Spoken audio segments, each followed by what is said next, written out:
para a subjetividade. O que é que tu achas? Okay?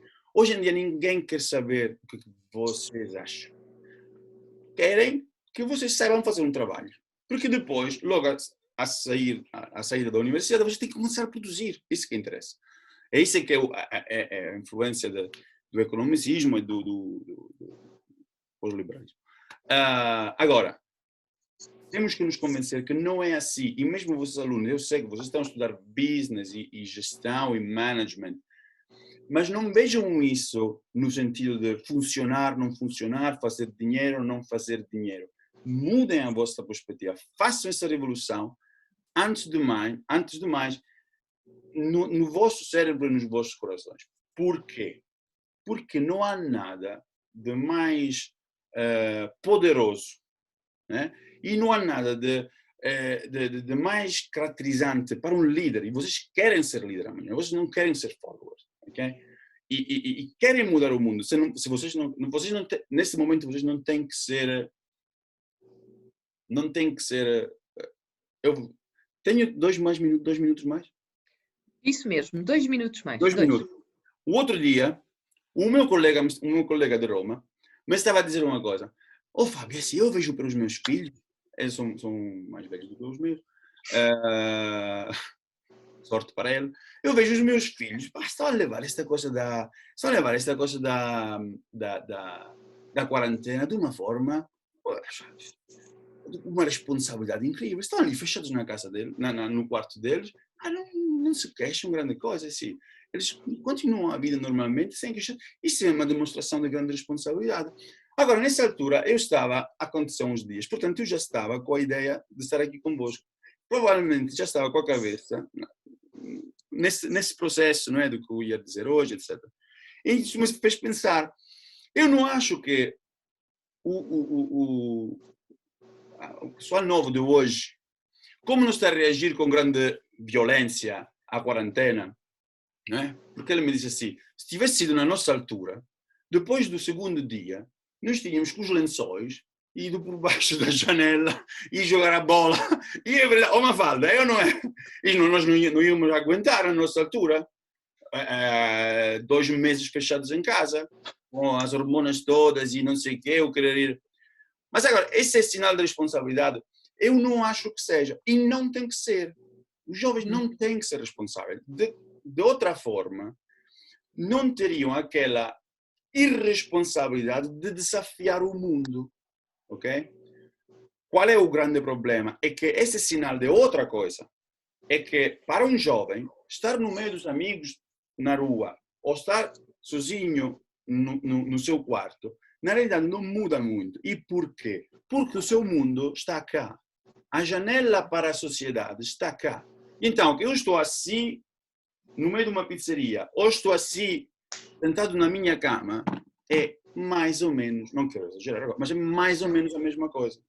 E isso é muito grave, porque toda aquela, em português diz aquela puxança que eles deveriam ter para mudar o mundo, não sei quanto, bom, se calhar vão ter de outras, vão manifestá-la de outras formas, né? Mas aquela coisa que eu busquei, a mensagem que eu busquei deixar aqui é a seguinte: é a vossa história, né? O que vocês fazem, o que vocês falam com os vossos amigos, o que vocês falam à mesa com os vossos pais, o que vocês veem na televisão. Essas pequenas, vocês não têm que ir na Palestina e resolver o problema Israel e Palestina. O vosso mudar o mundo começa à mesa com os vossos pais, começa no jardim com os vossos amigos, começa na escolha do que vocês veem na televisão, ok? É a vossa história, essa coisa forte, ok? Portanto, sim, não, isso é o final. Portanto, uma vez que vocês estão preparados para isso, vocês estão preparados para esse tipo de desafio que irá vir logo a seguir da pandemia, mas de uma forma geral, para o futuro do turismo, se realmente queremos que seja um veículo para a criação de um mundo melhor e para o maior respeito dos direitos humanos. Ok? Bom, para mim é tudo. Sim. Muito obrigada, Fábio. Muito obrigada. Os nossos alunos, os nossos convidados estarão certamente desejosos de intervir. Vamos ouvir neste momento, agradecendo a presença do professor Magno Paganelli, vamos agradecer a sua vinda e vou dar já passagem ao nosso novo orador. Peço a todos os alunos que estão online, já estamos 128, que é um ótimo recorde, e também a toda a comunidade que nos escute, que, por favor, tomem nota, porque algumas das coisas que o professor Fábio Carbone deixou em cima da mesa, de certeza que vão ser alvo da vossa curiosidade e terão oportunidade para isso. De seguida, damos as boas-vindas ao professor Magno Paganelli. Tomem também nota, por favor, e bem-vindo, Magno Paganelli. Magno, ouve-nos bem? Sim, obrigado, Maria. Faz favor, espero que aproveite também, e peço isso, a passagem de testemunho que seja direcionada. Foi bom, por exemplo, ouvir o professor Fábio contar que da arqueologia até ao turismo deu imensas voltas na vida, e eu gostava, por favor, que nos falasse um pouco de si. Não há ninguém que saiba dizer exatamente o que é preciso para estes momentos, a não ser o próprio, e por isso, além da sua palestra, da sua conferência, por favor, coloque, se possível, disponível para todos os alunos que o escutam, a razão pela qual na área do turismo trabalha precisamente este tema. Ok. Bom, em primeiro lugar, eu quero agradecer pelo convite a participar da jornada, dessa jornada de turismo, cumprimentando as professoras Mafalda, Maria João, Alexandra, também os meus colegas, o Fábio, que me antecedeu, com essa brilhante exposição, conseguindo conectar não só pontos distantes do planeta, mas, ao mesmo tempo, temáticas dentro do turismo que são expressivas, e ele tem bagagem, experiência para isso. Também cumprimentar o meu colega, o Paulo, professor Paulo, já bastante conhecido aqui dos acadêmicos no Brasil, e a todos os nossos alunos aí, então não só na Europa, mas também em África, né? Bem, o meu trânsito nesse tema se deve ao fato de eu vir do ambiente religioso. Eu sou teólogo de formação teológica e também formação dentro de igreja, e atuo na área da educação aqui dentro dessas comunidades. E aí chega um momento que senti a necessidade de ampliar a minha acreditação junto à academia e me envolvi no mestrado. Fui fazer um mestrado em Ciências da Religião, pesquisando um assunto um pouco polêmico, que é o Hamas palestino, aquele grupo palestino. Eu não vou chamar de terrorista, porque seria uma redução muito grande desse grupo. Ele não é só um grupo paramilitar, é grupo social, é grupo partido político e muitas outras coisas. Bem, e aí, a partir disso, eu pulei para o doutorado a convite de um orientador aí da Holanda, inclusive, professor Peter Deman, que me orientou no doutorado. E aí eu queria não fugir desse ambiente religioso, mas aproveitar algo que eu já tinha alguma experiência, que eram as viagens para Israel-Palestina. Não sei como funciona muito bem aí em Portugal, mas no Brasil nós começamos, especialmente, houve um incremento, né, um aumento muito grande do turismo de evangélicos para Israel-Palestina, especialmente depois do que nós chamamos aqui de Plano Real, que foi uma estabilização econômica, né? A inflação despencou bastante, então o dólar ficou valendo, $1 equivalia a R$ 1, que é a nossa moeda. Então grupos grandes começaram a ir para Israel e para a Palestina, e houve uma explosão desse tipo de turismo. No último ano da minha pesquisa, o relatório do Ministério do Turismo contabilizou 55 mil brasileiros que teriam ido para lá. Nós estamos no ranking dos países que mais turistas enviam para a Palestina e para Israel, em 13º lugar, competindo aí com China, que hoje é um grande player, um grande enviador de comunidades para lá. Então, acabei pesquisando, entrando na área do turismo pela via da história, né? E é sobre isso que eu quero falar um pouquinho. A minha pesquisa acaba dentro dos 3 palestrantes, a minha acaba se tornando como que um estudo de caso a respeito dessa relação entre turismo e direitos humanos, né? E Palestina tem sido um laboratório para estudo de casos das mais diferentes entradas, né, abordagens para essa questão. Muito bem. O quadro geral da pesquisa, então, deixa eu só olhar aqui o horário que eu comecei para não avançar muito e subtrair do Paulo, né? Bem, o quadro geral, a proposta geral da pesquisa era investigar como uma caravana de turistas com motivação religiosa vai para uma região e essa população local absorve essas, vamos dizer, intenções religiosas para transformá-la em discurso internacional que legitima a sua posição naquele cenário. Então, trocando em miúdos, como israelenses usam esse apoio brasileiro de evangélicos que são cristãos para poder legitimar o fato de Israel estar naquela terra e como os palestinos supostamente fariam o mesmo. Muito bem, esse é o quadro geral da pesquisa. Eu utilizei como referencial teórico Pierre Bourdieu, com a teoria dos campos. A minha proposta não era desmontar a teoria dele, que já tem aí quase 50 anos, e acabei, feliz ou infelizmente, desmontando esse aspecto. Bourdieu fala que o campo político legitima todos os outros campos, educação, imprensa, artes, religião também, e nessa pesquisa demonstrei que o que acontece é o contrário, é o inverso. É o campo religioso que acaba legitimando o campo político. Muito bem.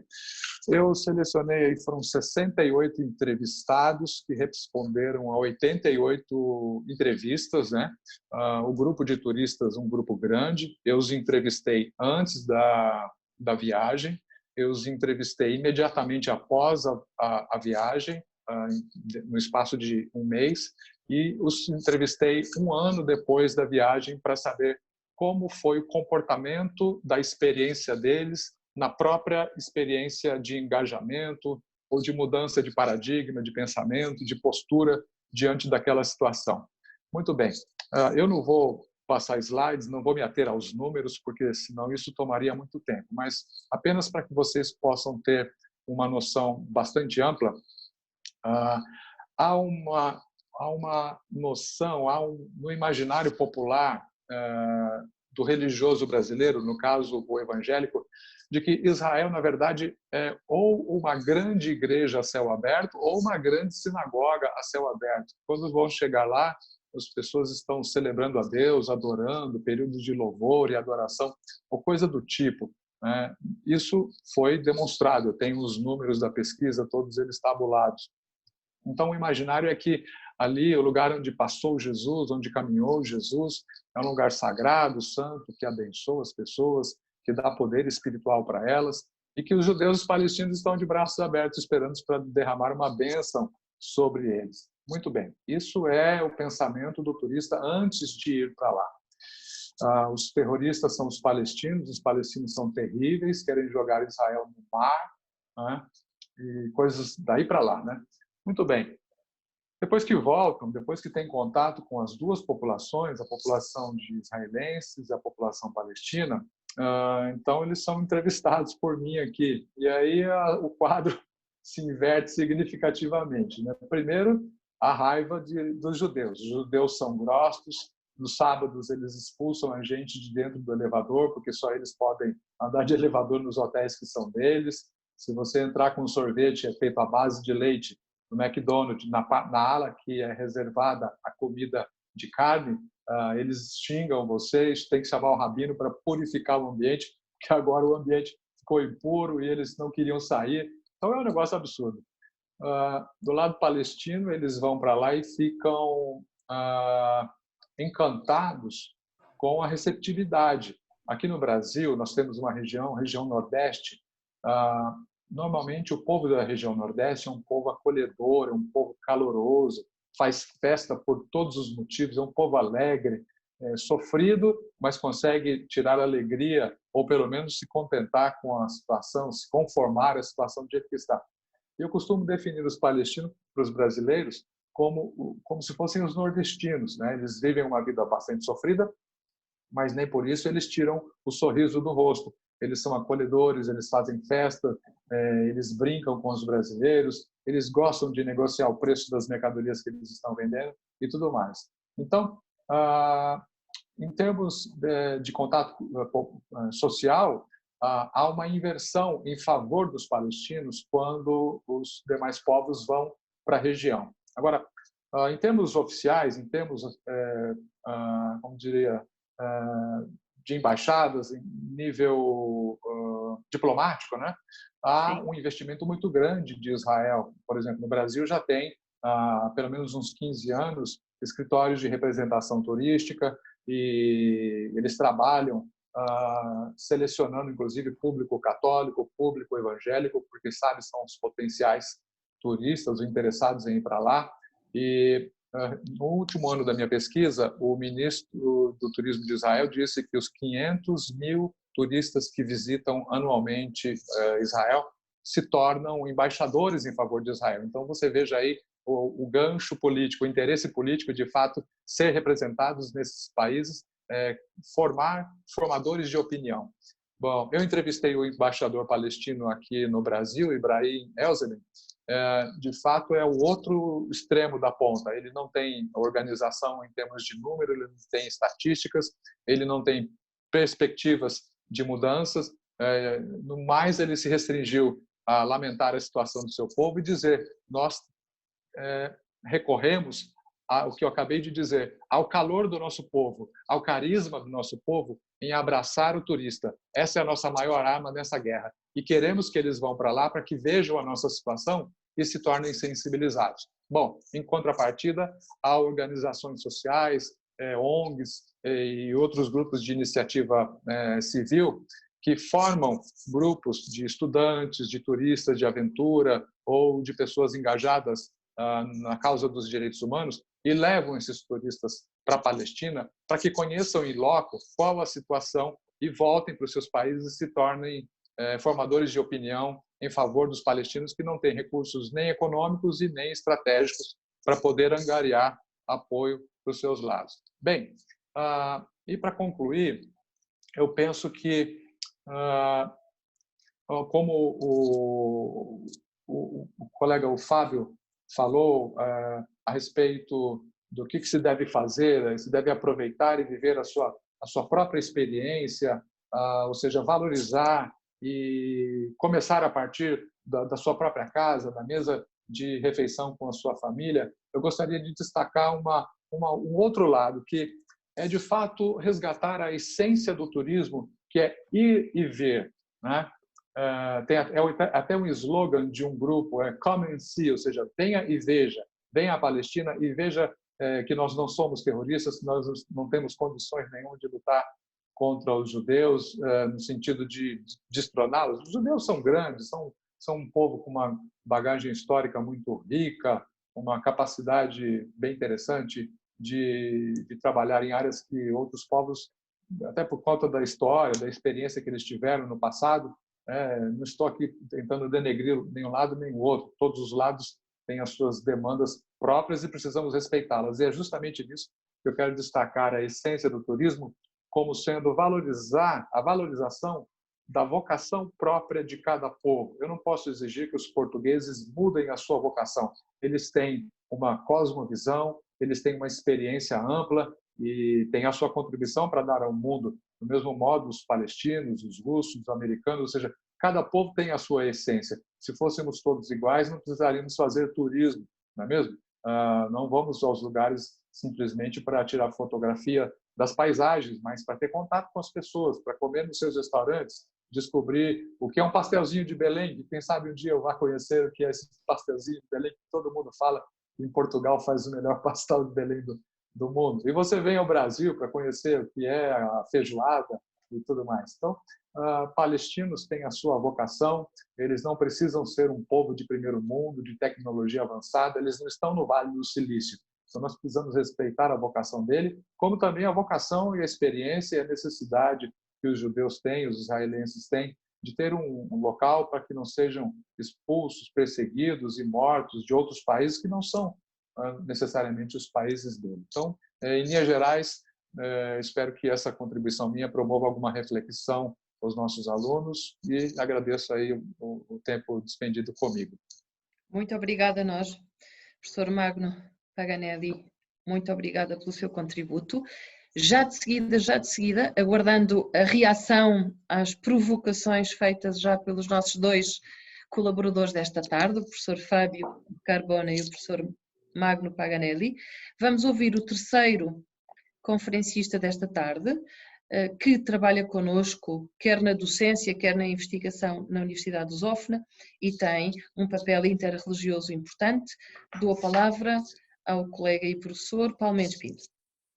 Ora, boa tarde a todos. É um grande prazer estar aqui e no meio de uma pandemia é interessante percebermos como tecnicamente estamos numa era em que nos é permitido estarmos 127 pessoas online neste momento, cada um na sua casa, cada um no seu cantinho, mas de alguma forma estarmos ligados, não é? E portanto agradecer à professora Mafalda por me ter convidado para estar aqui, à professora Maria João Silveira por moderar aqui este debate, e agradecer aos professores Fábio Carboni e Magno Paganelli por terem feito intervenções tão interessantes que no fundo só me vão facilitar a vida agora. É sempre bom ser o último a falar nestes debates, porque se a mesa for constituída por gente de nível, como é o caso, o meu papel está perfeitamente secundarizado e, portanto, é-me muito mais fácil pegar na temática e usar o meu tempo. Ora, eu vou seguir um pouco também quase que não sabe bem uma história de vida, mas relacionar também o meu trabalho nesta área, o porquê de eu estar aqui, com, sim, a minha história de vida também, é claro. E a minha formação, tal como a do Fábio, é do campo da história, fiz muita arqueologia e foi por aí que eu me aproximei do Médio Oriente, através do meu trabalho académico, em que fiz todo o meu trabalho académico no campo das mitologias antigas, mitologia da Suméria, de Canaã, da Babilónia. Portanto, é por aí que eu faço a minha primeira aproximação ao turismo. E faço a minha primeira aproximação ao turismo como especialista em religiões antigas, que a certo momento fui contactado por uma grande agência turística para os ajudar a produzir roteiros de turismo religioso e cultural no Médio Oriente.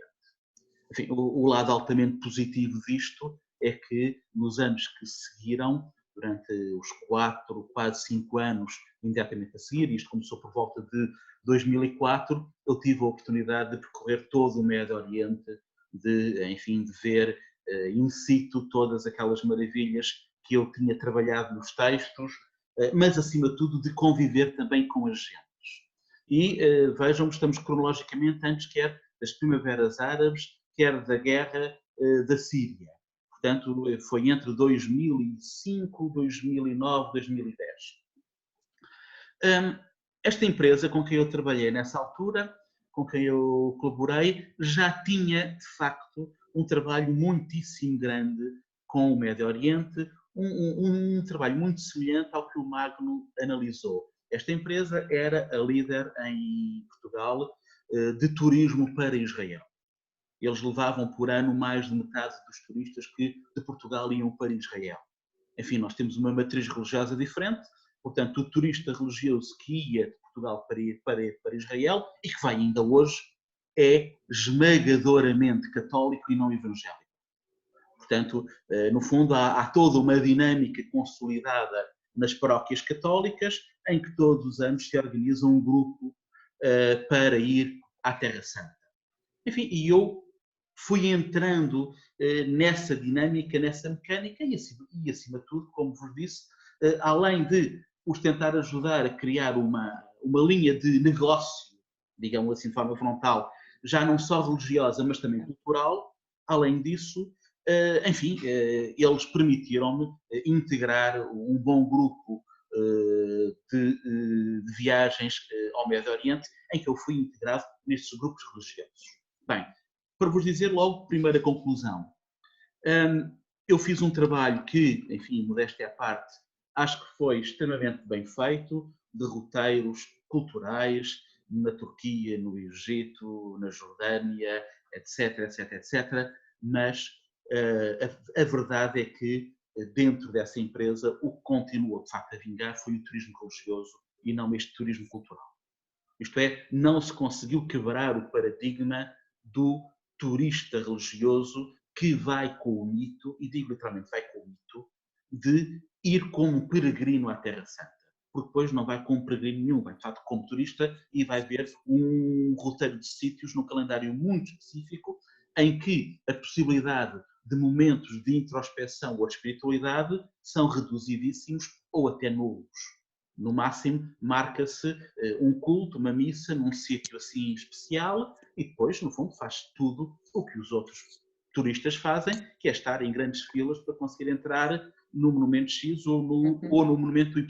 Mas criou-se no fundo, uma representação, uma cultura popular de um ideário de peregrinação à Terra Santa que não se conseguiu destornar. E, de facto, não se conseguiu implementar um programa de turismo cultural sólido.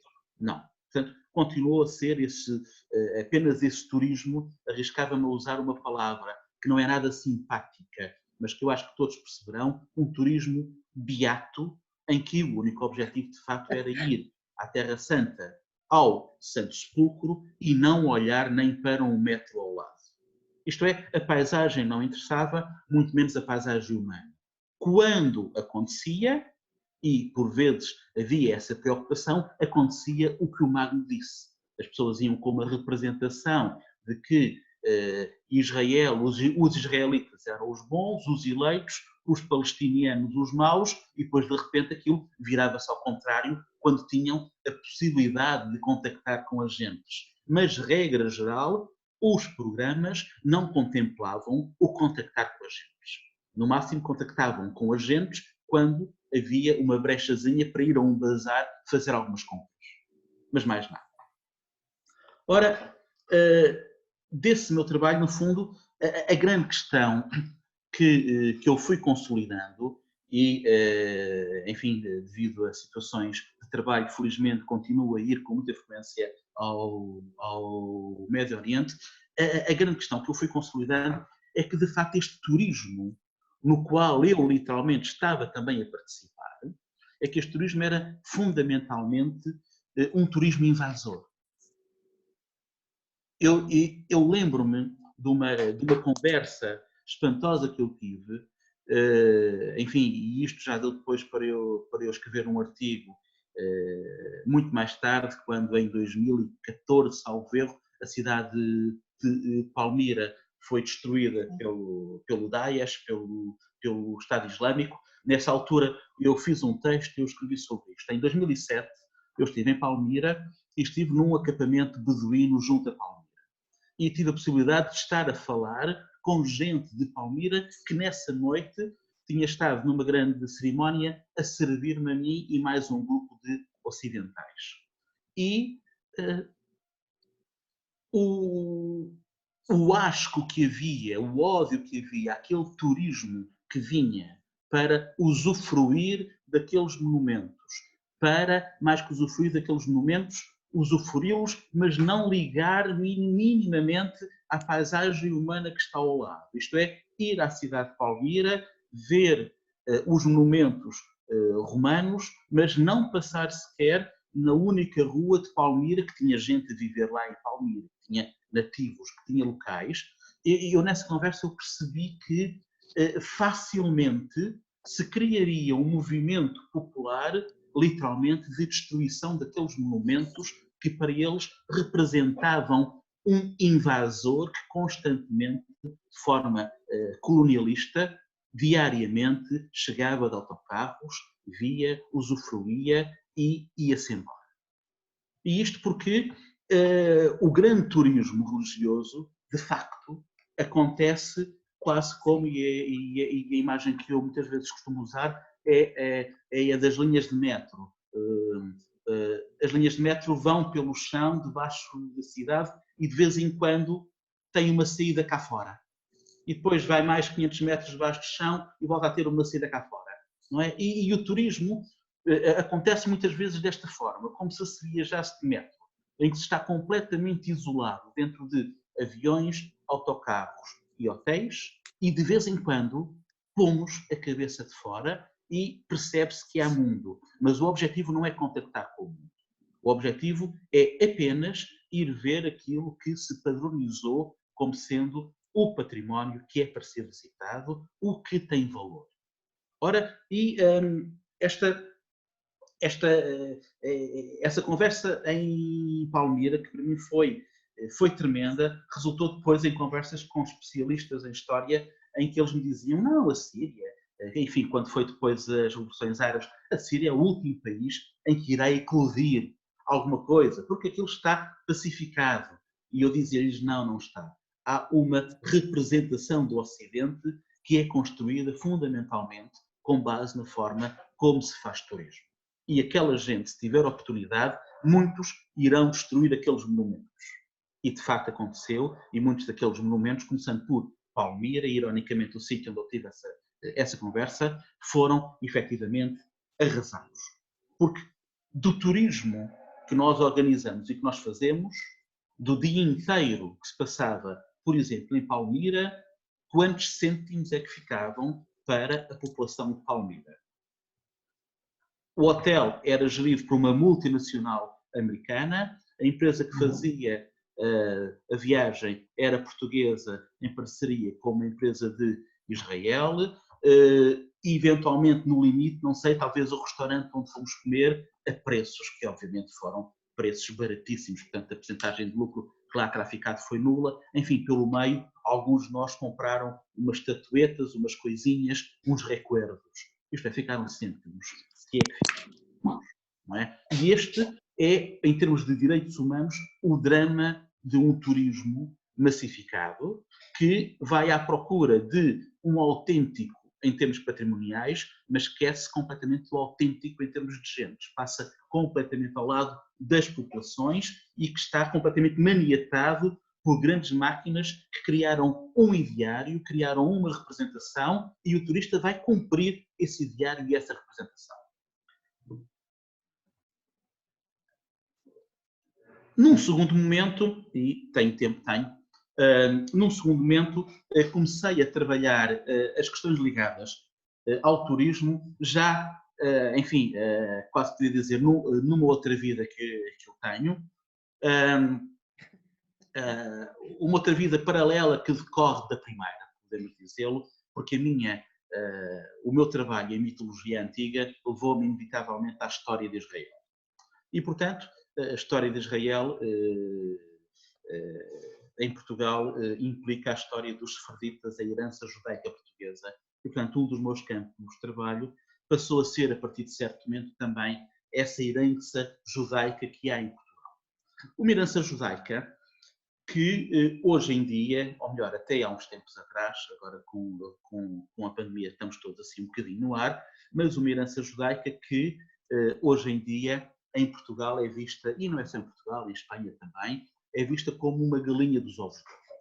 Isto é, o interior de Portugal, zonas como hoje se caracterizam de baixa densidade, o interior de Portugal tem uma memória judaica imensa, isto é, existiram comunidades judaicas no interior de Portugal oficialmente até finais do século XV e depois mantiveram-se naquilo que se chama criptojudaísmo, algumas até hoje em dia, como em Belmonte.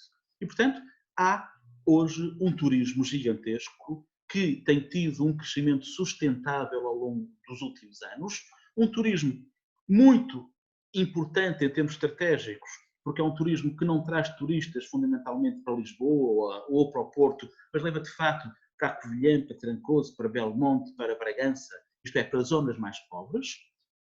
Um turismo que tem estado a crescer muito e um turismo que traz um turista que tem bastantes meios e, portanto, que faz um turismo onde pode despender bastante dinheiro. Mas esse turista até se pode converter em investidor. Temos muitos casos, de facto, de empresas, indústrias, em que o turista judeu ou de ascendência judaica vem a Portugal, vai à procura da cidade de onde a sua família saiu há 500 anos e, enfim, como eu costumo dizer, é um turismo de lágrima ao canto do olho e ele próprio acaba por investir numa empresa naquela cidade. Ora, este turismo é, de facto, visto, como eu disse, por muita gente, começando pelas autarquias, como a galinha dos ovos de ouro. Só que este turismo tem vários problemas. É que, dentro de uma noção tradicional de património, este turismo não implica património algum. Quem for à maioria das cidades do interior de Portugal que têm esse passado judaico muito presente na sua história, a verdade é que quem lá for não encontra património nenhum, porque não há património. Não há património construído, não é edificado. As sinagogas, se existiam, desapareceram ainda no século XV e, portanto, depois pode haver a malha urbana medieval, que a de uma judiaria era exatamente igual à da não-judiaria, isto é, à do bairro cristão. Portanto, não há, à exceção de uma coisinha ou outra, não há o que ver. O que há é que vivenciar.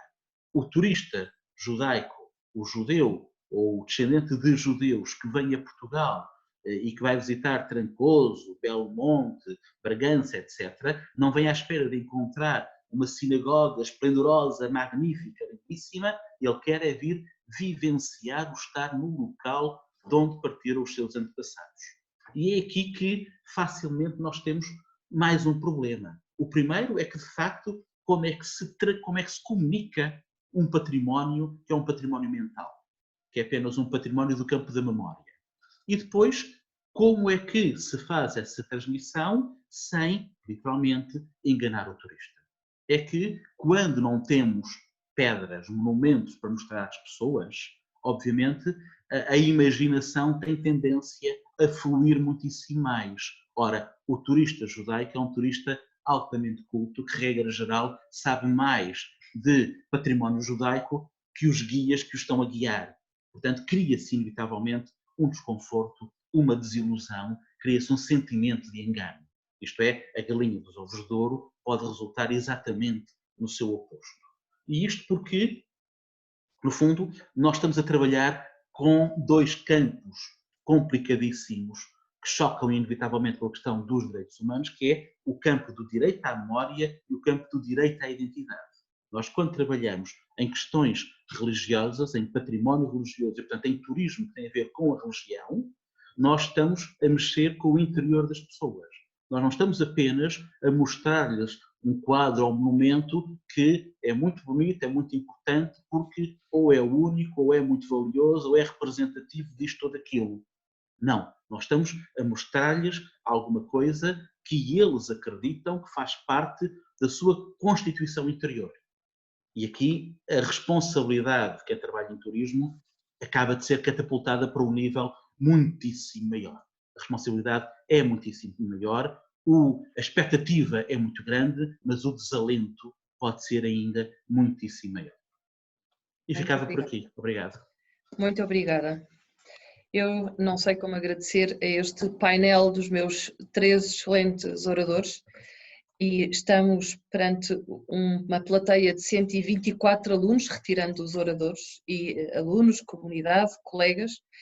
Fizemos aqui uma viagem, através dos 3 convidados, entre as perversidades do turismo às bondades do turismo. Vimos aqui desafios muito grandes em fotografias, por exemplo, o professor Fábio Carbone, um mural, Tourist Go Home. Vimos como o professor Paulo Mendes Pinto traçou a diferença tão importante nesta área do turismo religioso entre o peregrino e o turista.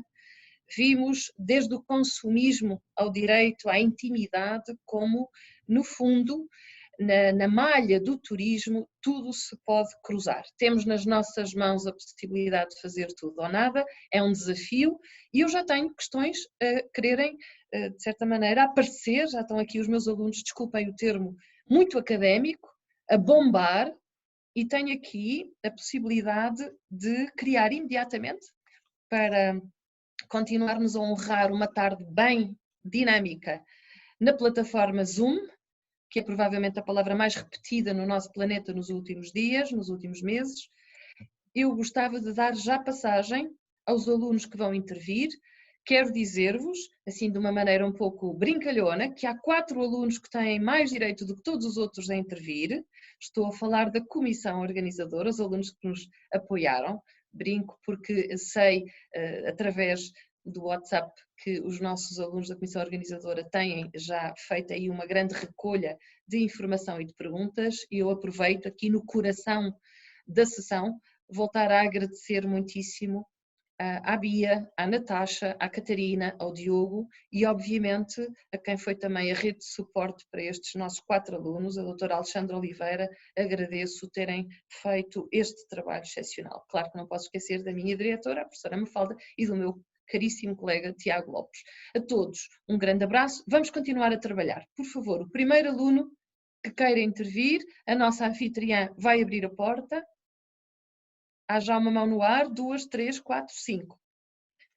Por favor, não perdoem nada, os nossos oradores estão disponíveis.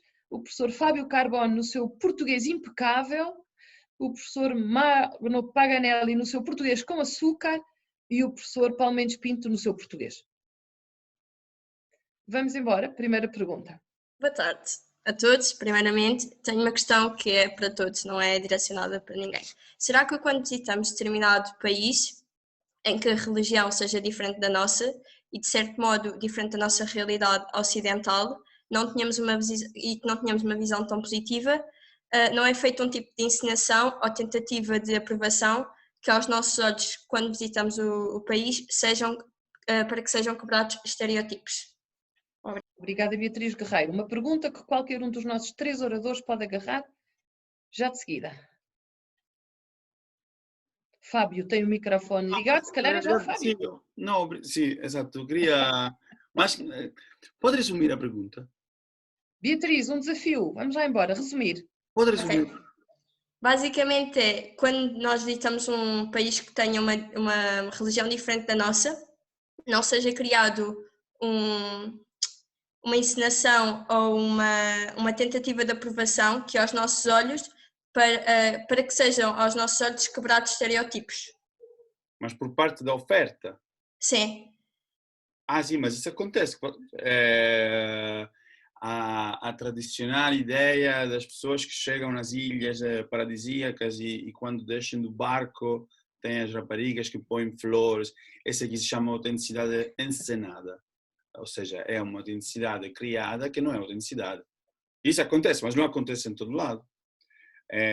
Há uma grande luta para fazer isso. Eu, neste momento, estou a ser consultor na Itália para o desenvolvimento de um destino e uma das coisas que nós temos ali como acho que também em Portugal, na altura do Natal, aquelas pessoas que tocam aquela zamponia, aqueles instrumentos feitos de... Pífaro, de que falas?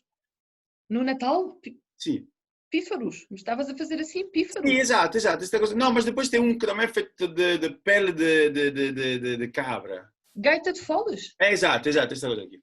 Então chegou um barco, um navio de cruzeiro, e era julho, agosto, e à espera dos turistas, para dar a ideia do folclore, estavam à espera as pessoas vestidas como se vestem no Natal, portanto completamente fora de... Mas esta era a ideia, porque a ideia tradicional do turismo mesmo do lado da oferta, é esta aqui, é fazer contente o turista. Mas porquê? Porque isso reflete aquele paradigma de que estava a falar do mercado.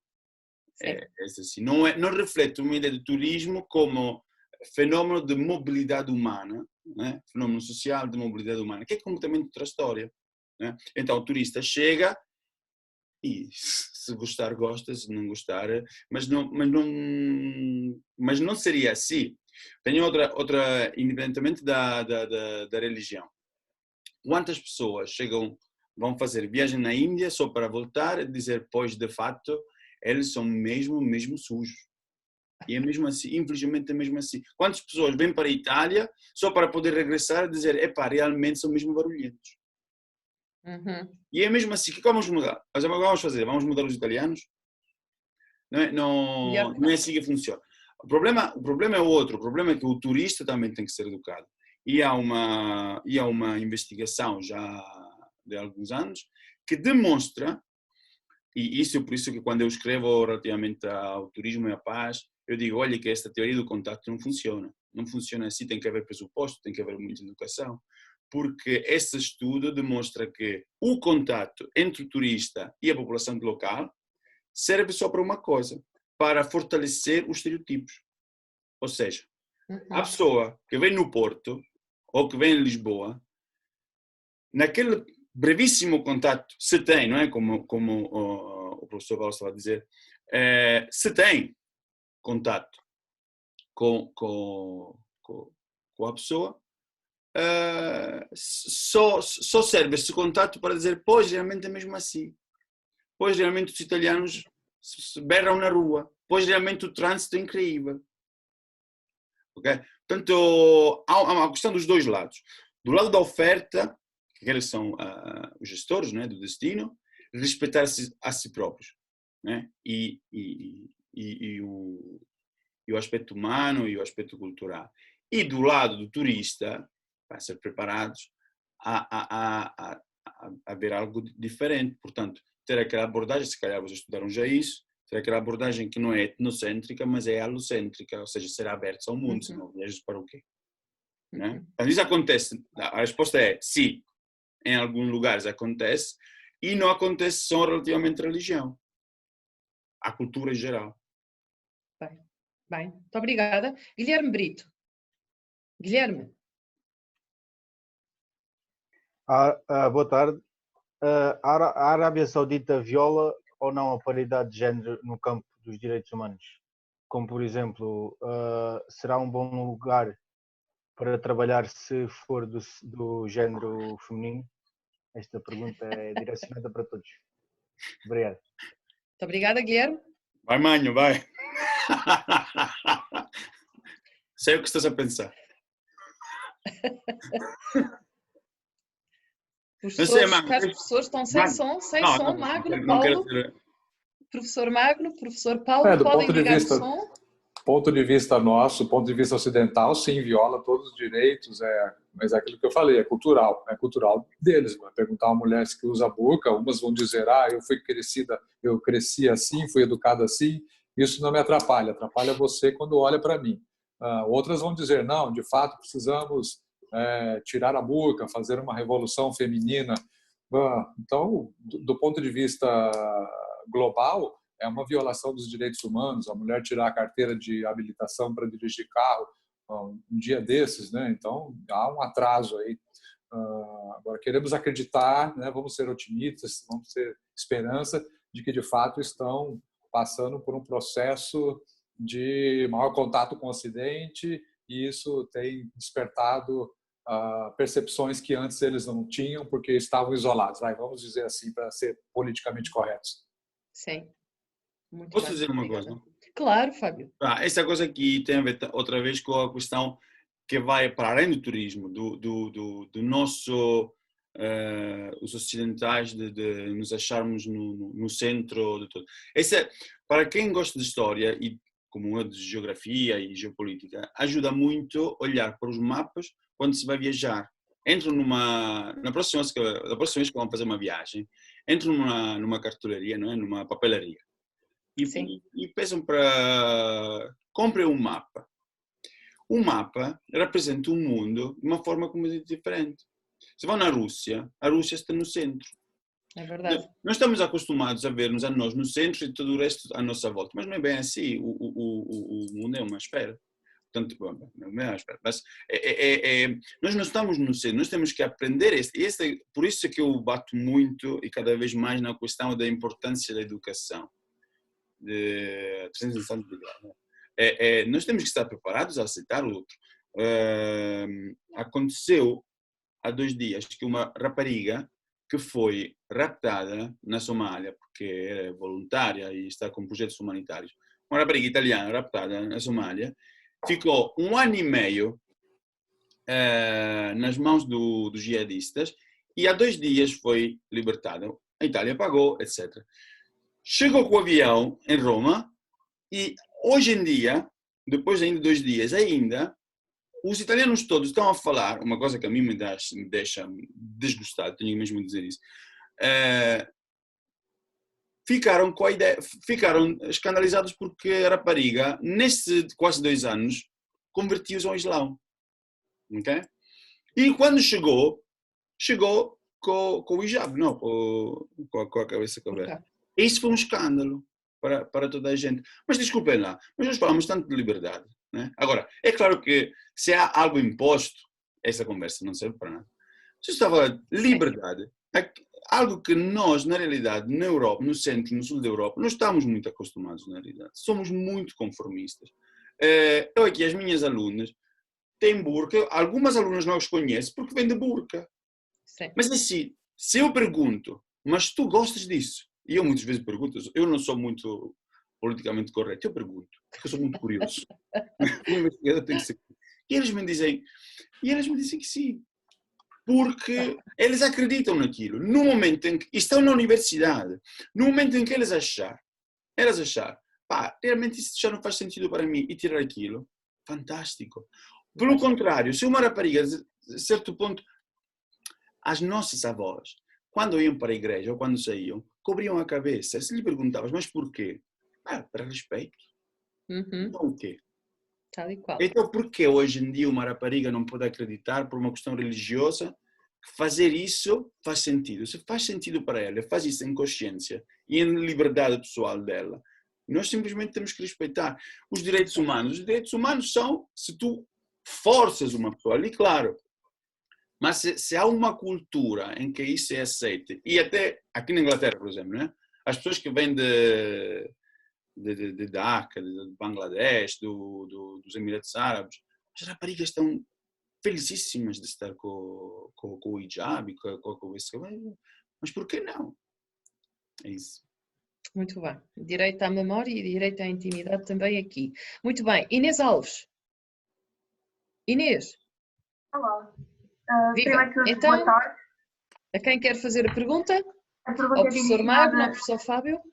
A pergunta é direcionada aos três, mas mais especial para o professor Fábio. Porque é que no campo das alianças improváveis temos uma espécie de pacto de aliança política entre os Estados Unidos e Israel, que são religiões completamente opostas e opõem-se a quase tudo? Inês, o professor Fábio vai-lhe pedir para resumir. Então, resumindo... Não te preocupes, não te preocupes. Ok. Há um backstage. Há um backstage. Para esta pergunta já sei, não digo nada. Mas, então, há duas situações aqui. Primeiro, quem disse que são tão diferentes?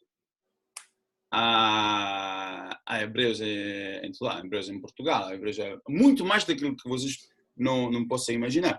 Se vocês vão em Roma, exemplo, Via del Corso, a rua principal das compras.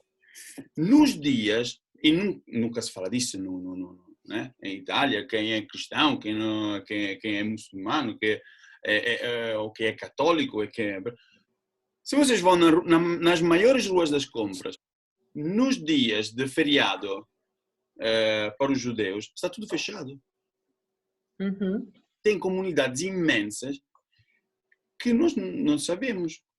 Então, esta é uma coisa. Portanto, a questão de dizer assim, são tão distantes religiosamente falando, há comunidades lá que, assim como mandam dinheiro para Portugal, para os americanos mandam dinheiro para Portugal, e aqui até o professor Paulo me poderá dizer mais, mas de acordo com a informação que eu tenho, alguns monumentos judeus em Portugal são mantidos em parte com dinheiro que chega dos Estados Unidos. Essa é uma. Depois, uma segunda coisa. Há o aspecto geopolítico, é assim, a aliança. Mas por que há essa aliança? Os americanos têm ali as bases militares, têm ali a janela sobre o Médio Oriente, têm ali Portanto, é claro que aqui a religião tem muito pouco a ver. com isso. Muitas vezes a religião é utilizada, como foi utilizada pelas cruzadas, está a ser utilizada agora, não é? Essa é uma história muito velha, mas aquilo ali é uma questão completamente de geopolítica. Vejam uma coisa. Quantos de vocês conhecem a história do Holocausto? Dos hebreus? Penso toda a gente. Né? Quantos de vocês conhecem a história do, por exemplo, genocídio dos armenos? Provavelmente ninguém. Os alunos, pelo menos. Por quê? Há uma imensa diferença. Há uma característica importantíssima na religião, na cultura judaica, que é a instrução. E eles são profundamente instruídos, todos eles. E é por isso mesmo que o Holocausto passou à história, porque eles contaram a história deles. Os armenos, um povo de pastores, não souberam contar a história deles, ninguém sabe deles. Você sabe porquê? Porque os mortos dos hebreus valem mais do que os armenos? Não. Mas criaram a história deles, aquilo que estava a dizer há pouco. Agora, isto para dizer o quê? Por que os americanos não vão ajudar os armenos? Não é isso. É uma questão geopolítica. Os americanos têm todo o interesse em estar lá porque tem que estar lá militarmente. Há um sítio... Não, isso aqui é muito mais técnico. Bom, é isso. Muito obrigada. Ora bem, na lista das inscrições para perguntas segue o David Fastio. Boa tarde. Boa tarde, David. A minha pergunta Obrigado. A minha pergunta é mais direcionada para o professor Magno Paganelli. A pergunta é a ONU,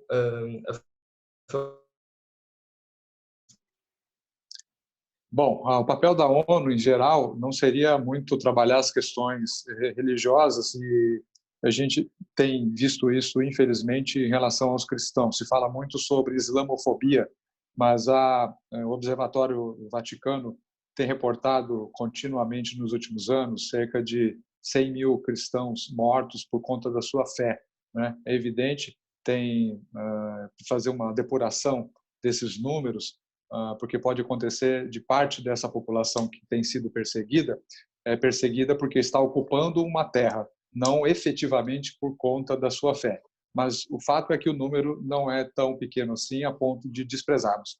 Agora, quantas vezes você já ouviu algum tipo de manifestação em favor da perseguição contra os cristãos? Muito poucas vezes, eu acredito, se é que alguma vez você já chegou a ver. No início do ano, a ministra Damares Alves, que é a ministra aqui no Brasil, dos Direitos Humanos, da Família, ela esteve na ONU e anunciou isso, dizendo que haveria necessidade, o Brasil estava cobrando a ONU que revisse a sua pauta com relação à atenção dada aos grupos religiosos, porque a ONU nunca se manifestou em favor da perseguição dos cristãos para que os países se envolvessem. Ela teve apoio de alguns países e vamos agora esperar se haverá alguma guinada, alguma virada em favor disso. Agora, não é só os cristãos, não são só os cristãos, não são só os muçulmanos, né? Precisaríamos ver outros grupos que também são perseguidos. Na Ásia, por exemplo, há grupos que têm sido perseguidos sistematicamente. E a ONU parece que não tem dado conta. Os países só recorrem à ONU quando há interesse. No caso da minha pesquisa Israel-Palestina, quando foi votado em favor da criação do Estado de Israel, o maior lobby em favor dessa votação favorável a Israel foi feito pelo brasileiro Oswaldo Aranha. Mas depois, quantas vezes Israel obedeceu às resoluções da ONU para que não promovesse o massacre de palestinos na ocupação dos seus territórios? Então, eu poderia citar pelo menos uma meia dúzia de resoluções da ONU que não são consideradas por Israel. Então, quando interessa, eles se voltam para a ONU. Quando não interessa, eles descartam a atuação da ONU. Então, é muito delicado, é só um papel quase que, vamos dizer assim, cosmético que a ONU faz, visto muita mudança a ação deles nos diferentes locais onde a gente observa a perseguição religiosa. Muito obrigada, professor Magno. Muito obrigada, muito claro. Vou dar palavra ao aluno Francisco Macedo. inscrição que se segue. Boa tarde a todos. Antes de colocar a minha questão, queria parabenizar a todos os meus colegas pelo excelente trabalho. Também obrigado aos oradores e aos professores envolvidos. A minha pergunta é para o professor Paulo Mendes Pinto e é a seguinte. As minorias religiosas, por exemplo o Tibete, têm alguma expressão no turismo religioso? É isto, muito obrigado. Muito obrigada, Francisco. Professor Paulo. Ora, obrigado pela questão e aproveito a boleia e além desta questão irei dizer uma outra coisa. As minorias religiosas, em alguns casos, as minorias religiosas têm algum papel no turismo religioso, sim, quando no fundo estão associadas a grandes peregrinações, a grandes movimentos, de acordo com o seu calendário religioso. Mas esta especificamente que está a referir não tem qualquer expressão significativa. Enfim, há algum turismo de ocidentais budistas ou filobudistas para o Tibete, mas também devido às condições políticas é um turismo que não é em grande quantidade e de tibetanos para fora não há. Bom, portanto, acaba por não ser nada significativo. Não é? E eu já agora aproveitava que me foi dada a palavra para pegar em claro duas... Que sim. Posso, não posso? Obrigado. Claro que sim, estamos agradavelmente... Para pegar também em duas questões que já foram colocadas e dar aqui um pequeno contributo, porque quem trabalha em turismo e pega nestas questões tem que pegar nelas. Nós em Portugal temos uma expressão que é o pegar com pinças, não é? Porque muitas vezes mexem com questões de diplomacia complicadas, mas acima de tudo quem trabalha em turismo tem que conseguir ir além das ideias e dos estereótipos que nós temos consignados. Por exemplo, foi aqui falada a questão do Islão, da Arábia Saudita, das mulheres, do véu, etc. Não é? Sim, mas temos que ter em conta que Islão é diferente de árabe. Na Arábia Saudita, até há pouco tempo, as mulheres não podiam conduzir. É verdade. Uma mulher ocidental, se for trabalhar para a Arábia Saudita, tem que ter cuidados muitíssimo grandes, porque o modo de vida será radicalmente diferente. Portanto, sim, não há igualdade de género, é claro que não há. Agora, islâmico é diferente de árabe, isto é, nem todos os muçulmanos são árabes. O maior, nós quando pensamos em muçulmano, pensamos em Arábia Saudita. O maior país muçulmano do mundo é a Indonésia, não é a Arábia Saudita. A Indonésia já teve como chefe de Estado uma mulher, coisa que Portugal nunca teve. Por exemplo, a maioria dos países islâmicos que têm embaixada em Portugal não têm embaixadores, têm embaixadoras. A maioria dos países islâmicos, alguns até árabes. Marrocos, Argélia, Tunísia, Egito, agora que me vem rapidamente à cabeça, todos estes países em Portugal, quem está à frente das embaixadas são mulheres. Ora, a maioria das embaixadas portuguesas no estrangeiro, quem está à frente são homens. Portanto, a realidade é muito mais complexa do que nós pensamos, não é? Só uma chega também em relação à questão Israel-Estados Unidos da América. De facto, nós temos uma representação mental muito forte e que corresponde também a uma certa realidade de que os Estados Unidos da América estão sempre politicamente com Israel. Ora, regra geral sim, se bem que nem sempre tão a 100% como agora com o governo do Donald Trump. Mas sim, os Estados Unidos da América têm uma comunidade de judeus a viver nos Estados Unidos da América muitíssimo grande e essa comunidade poderá apoiar e fazer força para que os Estados Unidos tenham uma política de colaboração e de proteção em relação a Israel. Mas a verdade é que temos que colocar aqui uns ses vários, porque, em primeiro lugar, temos que ser confrontados com um dado. Se os judeus norte-americanos fossem tão pró-Israel, se calhar estariam a viver em Israel e não nos Estados Unidos da América. E não, isso não acontece. De facto, a esmagadora maioria dos judeus norte-americanos continuam a viver geração após geração nos Estados Unidos da América. Vão a Israel de vez em quando em turismo, mas vivem nos Estados Unidos da América. Mas a maioria dos judeus norte-americanos votam no partido que menos apoia a política de Israel. Isto é, mais de 75% dos judeus norte-americanos votam no Partido Democrata e não no Partido Republicano. Portanto, temos a ideia completamente a precisar de ser revista. Hoje em dia, politicamente nos Estados Unidos da América, quem está, pegando nas questões do Magno, quem está hoje nos Estados Unidos da América a apoiar todas as políticas do Partido Republicano pró-Israel são as comunidades religiosas cristãs evangélicas, não os judeus. Ironicamente, a realidade é muito mais complexa. Muito obrigada, professor Paulo. Caros senhores, sobretudo queridos alunos, é preciso estudar e ver por detrás das palavras, por detrás da comunicação social. Não fiquemos na superfície dos assuntos.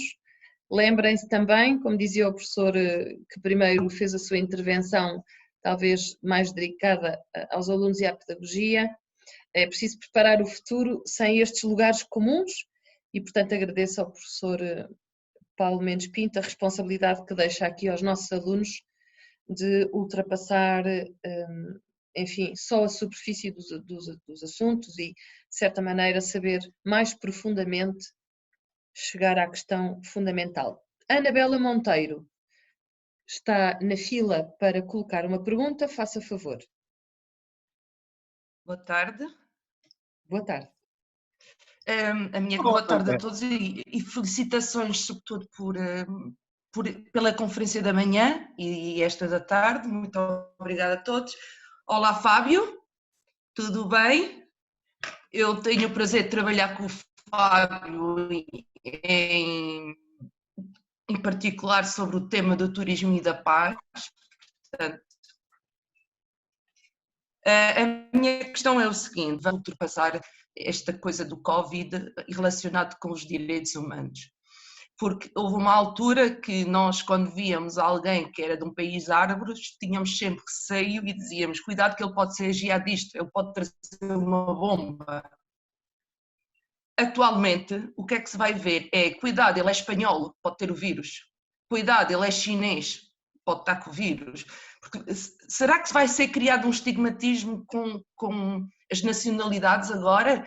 Que vamos ter receio de receber quem teve o país muito mal, portanto, e começar a haver uma discrepância no tratamento das relações humanas? Isto é uma preocupação que eu tenho, porque de facto já soube assim, eu já não vou a uma loja de chinês porque tenho medo. Eu não vou viajar porque isto, e se eu vir um chinês eu fujo. Portanto, eu estou muito preocupada, porque isto também tem muito a ver com a educação que os pais dão aos filhos, obviamente, mas será que não vai se criar ainda um fosso maior atualmente nos direitos humanos? Muito obrigada, Anabela Monteiro. Muito obrigada. Caros colegas de painel, quem agarra esta questão? Só para começar, alguém que... eu acho que isso já se passou no princípio, mas não vai necessariamente acontecer no futuro. Já se passou, por exemplo, em Itália, ter uma forma de, como disse, eu tenho experiência disso pessoal, e o sul da Europa é muito mais conformista e talvez por vezes até racista do que o norte da Europa. E em Itália sim que isso começaram formas, expressões de que se chama violência cultural, violência direta contra os chineses. E houve agressões, mesmo físicas, não só verbais. Depois de nem 2 semanas, nós é que nos tornamos o povo que ia espalhando o vírus. E todo o mundo tinha essa coisa com os italianos. Hoje em dia, que o vírus está espalhado, é uma pandemia, um vírus, uma epidemia a nível global. Portanto, eu não acho que haja essa coisa. No turismo, provavelmente, se vai sentir mais, mas não para uma questão de racismo, para uma questão de segurança. Eu, por exemplo, se tinha planeado de ir fazer uma viagem para a China, não é para racismo, é para razões de segurança. Não, pessoalmente não acho. Se passou, sim, já se passou. Hoje em dia, como estamos todos na mesma, não faz... já não fará sentido. Podia aproveitar para dizer 2 palavras sobre a questão da ONU, antes? Claro. Desculpa lá, eu voltar atrás, eu não quis... Foi muito interessante a resposta do colega, não quis interromper. Mas há uma coisa, se nós hoje estamos a falar, eu percebi a pergunta, ou provavelmente percebi mal, mas eu percebi ali alguma... o tom da pergunta.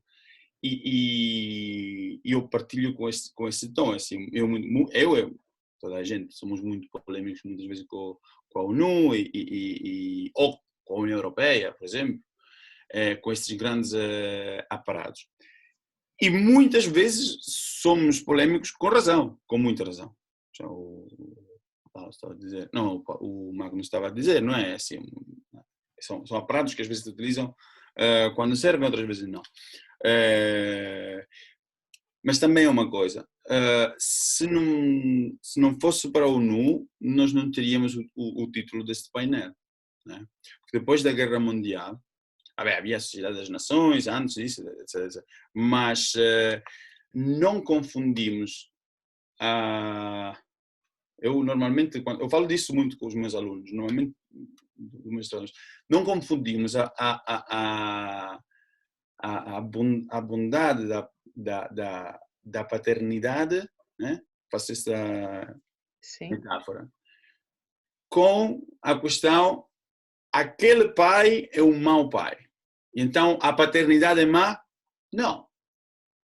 É o caso que, só que na realidade, o aparato em si, que chama o órgão supranacional, o órgão global, criou uma série de condições que realmente hoje em dia garantem a paz. Assim como, por exemplo, a União Europeia nos garantiu, depois da Guerra Mundial, até hoje, a paz. Agora, podemos conversar sobre o euro, não euro, a questão econômica, não econômica, pronto, os nossos horizontes têm que ampliar. Depois, claro, que não se põe ali palavras sobre a questão das agressões constantes e o assédio dos israelitas sobre os palestinianos. É claro que isso faz chatear. Por que demorou? Por que ninguém se mexeu na Síria? Também isso faz chatear. Eu não digo que não. Tudo se pode aperfeiçoar. Mas a existência de quem criou a Carta dos Direitos Humanos foram, de facto, as Nações Unidas. A Organização Mundial do Turismo é, de facto, um órgão das Nações Unidas. Portanto, algumas coisas, lá está, continuamos com a mesma conversa. Temos que ser, o pensamento crítico tem que estar sempre ativado, não podemos ser superficiais. Ainda por mais, agora, eu não sei se eu queria fazer, eu disse que eu não sou muito politicamente correto. Estava ali aqui, David, que fez esta pergunta. Sim. Eu posso perguntar quem é o secretário-geral da ONU neste momento? David Fastil? Não te preocupes, David. Porque é exatamente um português e está a fazer um ótimo trabalho. E não sei se há brasileiros aqui na audiência, estudando. Pronto, então eles ali tinham um representante da ONU, que é as questões humanitárias, que é o Sérgio Vieira Melo, né? Isso mesmo. E esse foi um grande homem. Nós temos grandes pessoas, não podemos, o Kofi Annan, não podemos esquecer que, sim, o mundo não é perfeito ainda, mas há pessoas que estão a trabalhar para isso. Não? Verdade. Muito obrigada, Fábio. Eu tenho a agradecer-vos o facto de estarmos na crista da onda e continuarmos mais de uma centena e já passou 15 minutos para além da hora que eu devia, enfim, fechar a nossa jornada. Mas eu atrevia-me a perguntar aos nossos convidados se ainda poderiam responder ao Ricardo Aguiar e ao Mahmoudou Jaló. Por mim, tudo Parece-lhes bem? Vou deixar então intervir o Ricardo Aguiar, por favor. Ora, boa tarde a todos, muito obrigado a todos os intervenientes, obrigado aos professores por terem organizado isto e aos alunos do segundo ano também.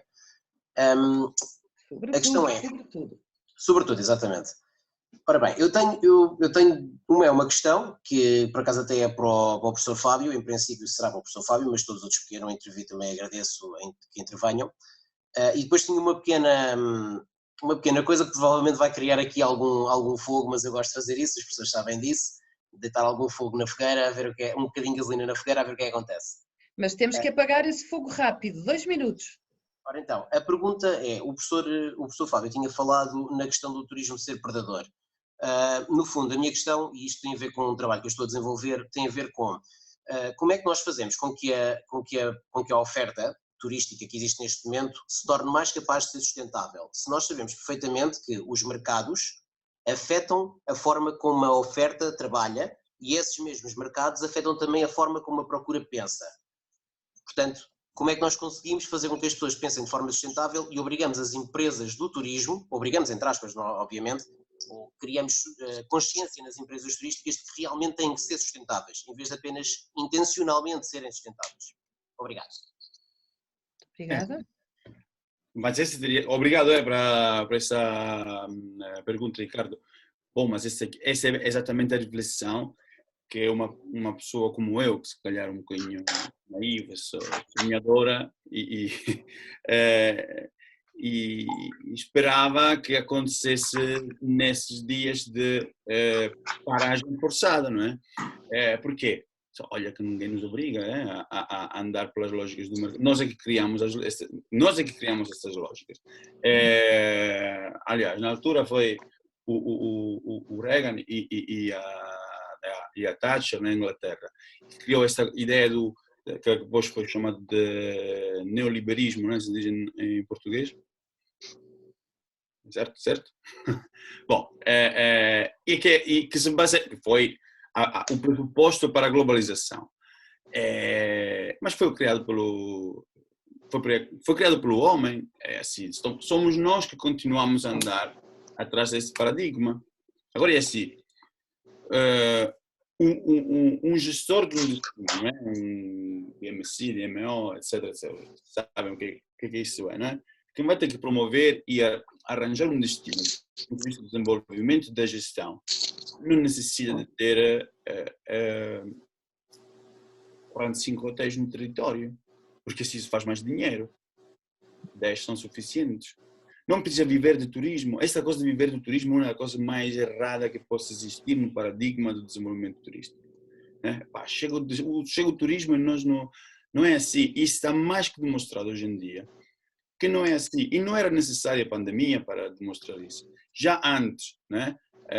Aquelas operadoras turísticas que fecharam, os aviões. Toda a gente falou muito os turistas que ficam por cá e por lá.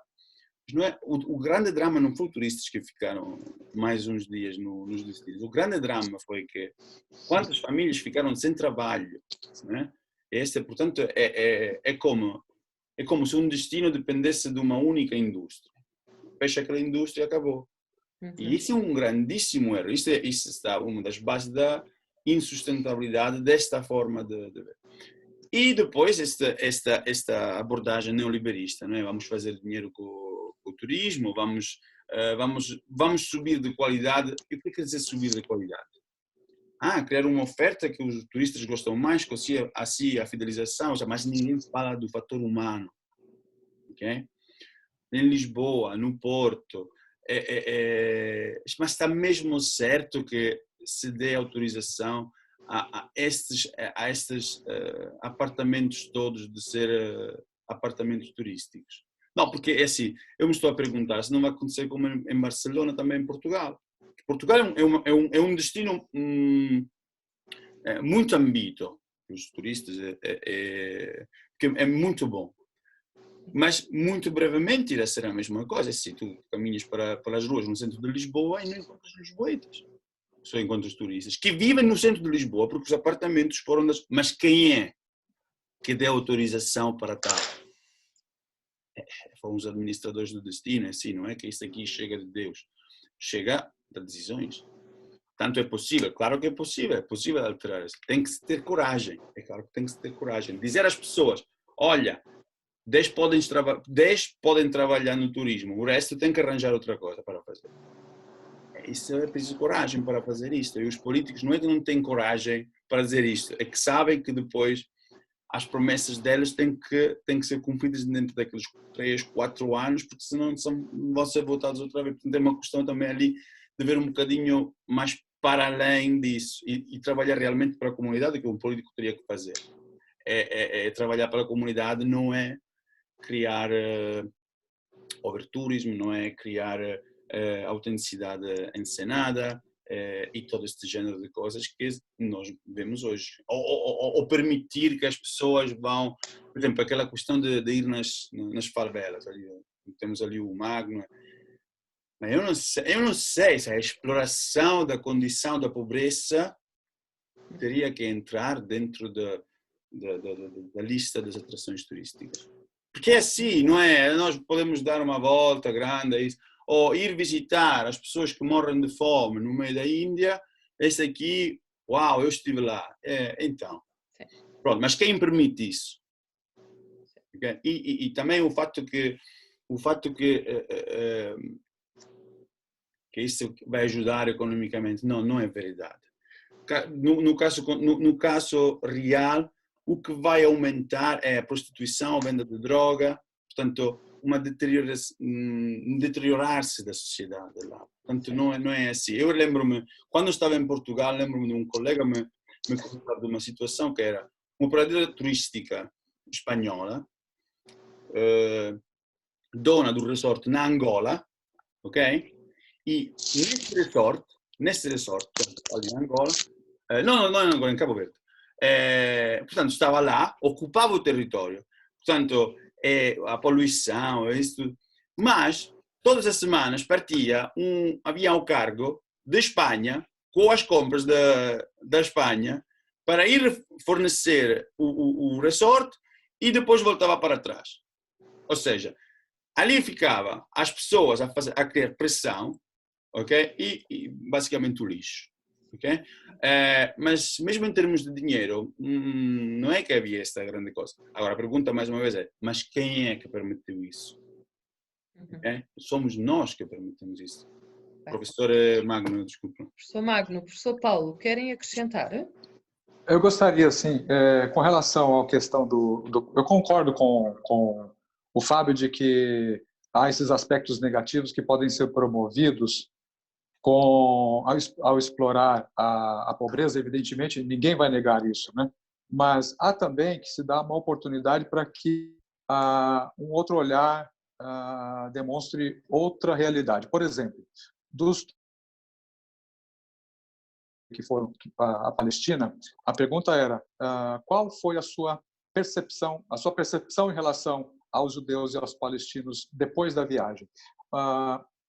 Quem faz a propaganda, quem investe pesadamente na propaganda para levar o turista para lá é Israel, mas a balança pendeu em favor dos palestinos. 33%, ou seja, um terço, não é um número desprezível, voltou positivamente impressionado em relação aos palestinos e menos do que isso em relação aos judeus. Agora, recentemente, nessa quebradeira que houve na Grécia, esse problema econômico que teve no país, no ano 2016, acho que um ano depois em que foi estabelecido um plano para poder reerguer a Grécia, 8 de cada 10 empregos eram do ramo do turismo. Então, o turismo passou a representar 27% do PIB. Não é um número desprezível, né? Então, é evidente, como o Fábio disse, não podemos tratar as questões de maneira rasa, mas há outros aspectos também. A gente precisa dar a chance para que essas perspectivas possam, de repente, contribuir para levantar e enriquecer uma economia. Enfim, é isso. Muito obrigada. Temos 4 minutos gloriosos e temos uma última pergunta de um aluno. Mamoudou. Olá, boa tarde a todos. Boa tarde, Mamoudou. Peço desculpas, não consigo ter a câmera ligada. A minha questão vai para o professor Magno Paganella, relativamente à sua resposta à questão apresentada por meu colega Guilherme Brito sobre o feminismo na Arábia Saudita. em que o professor Magno mostrou a expectativa de isso mudar com o tempo, devido à sua influência com o Ocidente. E a minha questão é, do ponto de vista do turismo, será que isso vai ao encontro daquilo que o professor Magno considerou de ser a essência do turismo durante o seu discurso, que é a diferença da vocação dos povos? Mamudu, né? Penso que sim. Evidentemente, a minha resposta foi muito rápida, né? A gente deveria aprofundar isso. Eu não quero que você me entenda de maneira equivocada. A gente está partindo de um pressuposto etnocêntrico, né? Se eles em contato conosco, eles provavelmente vão chegar ao que nós conseguimos ser. Ou seja, isso é raso demais. Mas acredito piamente, acabei de falar nessa última intervenção minha, nesses 33% dos brasileiros que foram à Palestina e voltaram dizendo, de fato, os palestinos não são terroristas, são divertidos, são pessoas alegres e tudo mais. Então, a percepção pelo contato, de fato, muda. Não vai esperar muitas mudanças na Coreia do Norte, onde não há abertura para que se tenha contato sequer pela internet, mas a percepção que existe por meio do sentar à mesa, do comprar, a experiência de comer as comidas deles, tudo isso, de comprar nas lojas deles, se isso não funciona, realmente eu penso que do ponto de vista teórico, menos ainda, né? Se ficarmos apenas na imaginação de como seria esse país, menos ainda mudaria. Não sei se responde favoravelmente a sua pergunta. Muito obrigada, professor Magno. Muito obrigada. Caros alunos, caros colegas, caro público, a todos os que nos escutam, muito obrigada. Tivemos mais de uma centena, mais de meia hora daquilo que se esperava. Passo a palavra, em último lugar, ao Diogo Horta e depois peço à caríssima diretora do departamento, a professora Mafalda, que encerre o trabalho para todos. Obviamente, para todos, isto tem reticências na frente. Para o mês que vem cá estaremos, para o ano que vem cá estaremos. É um trabalho que agora se inicia. Foi muito fácil moderar esta mesa. Os meus 3 colegas de painel brilham sozinhos. Foi bom. Eu queria dizer-vos que aqui no WhatsApp da turma todos os alunos me pedem para ficar em contacto convosco. Todos os alunos da turma gostariam de entrar em, enfim, relação direta para trabalhos, para estágios, para questões relacionadas com direitos humanos, turismo religioso, e por isso peço-vos o favor, já fica aqui uma espécie de pacto, de me deixarem dar os vossos e-mails e os vossos contactos aos alunos que estão aqui online connosco. E, mais uma vez que não voltarei a gastar mais um minuto, passo a palavra então aos 2 últimos desta tarde. Muito obrigada a todos. Bem, muito obrigado, professora. Primariamente, queria agradecer à professora Mafalda Patelei por me ter dado a honra e o privilégio de criar esta jornada juntamente com as minhas 3 colegas, Natasha Silva, Beatriz Chay e Catarina Cristóvão. Há quem diga que o homem não é nada sem as mulheres e neste momento é verdade. Sinto que nada aqui teria ou digamos, não haveria tanto sucesso se não tivesse sem cá as minhas 3 meninas. Agradecer também aos 6 oradores que fizeram estas jornadas valer a pena. Espero que tenham gostado. Agradecer também à doutora Alexandra Oliveira, também pelo empenho ao longo deste percurso.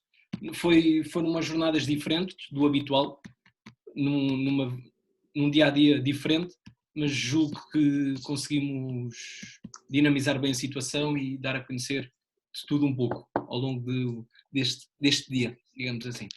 Por mim está tudo. Passo a palavra à professora Mafalda. Muito obrigado. Muito obrigada, Diogo. Só para fechar então mais um ano de jornadas do turismo da Universidade Lusófona, é com muito gosto que concluo estes trabalhos. Tivemos aqui assuntos e temas interessantíssimos. Eu aproveito para agradecer aos oradores da manhã, claro, aos oradores da tarde. É um tema, eu já falei isto com o professor Paulo Mendes Pinto e com a professora Maria João Silveira, é um tema que está muito em cima da mesa, ou na perspectiva de trabalhos do Departamento de Turismo da Universidade Lusófona. É um tema que nós vamos continuar a trabalhar, sem dúvida. Encanta-nos este tema e conhecemos este tema, está aprovado pela sessão de hoje, da parte da manhã e da parte da tarde, e resta-me agradecer à organização, já foram aqui referidos os nomes, obviamente, agradecer a todos os oradores novamente e aos moderadores, e não me esqueço da doutora Alexandra Oliveira, que também teve aqui um papel fulcral na organização destas jornadas, de uma forma completamente diferente do normal. Aqui no bate-papo já várias pessoas me perguntaram como é que podem ter a gravação. Aproveito para dizer que a gravação do primeiro painel correu lindamente, por motivos, enfim, de encantamento, de distração minha. Não comecei a gravar logo no início, comecei a gravar a partir de metade da apresentação do Fábio Carbone, mas até agora está tudo gravado, portanto podem, por favor, enviar um mail à doutora Alexandra Oliveira, alexandra.oliveira@ulusofna.pt, e de certo que nós enviaremos o respectivo fecheiro. Muito obrigada a todos e até uma próxima. Eu espero que presencialmente. Gosto muito mais. Muito obrigada a todos pela vossa disponibilidade. Até uma breve. Obrigado, João Maria. Adeus, muito obrigada. Até mais. Muito obrigada. Obrigada. Adeus, Fábio, obrigada. Magno, Paulo, muito obrigada. Muito obrigada. Nós é que agradecemos. Até mais. Obrigada. Obrigado a todos. Tchau. Vou fechar a sessão. Obrigada. Obrigado, professor. Ok.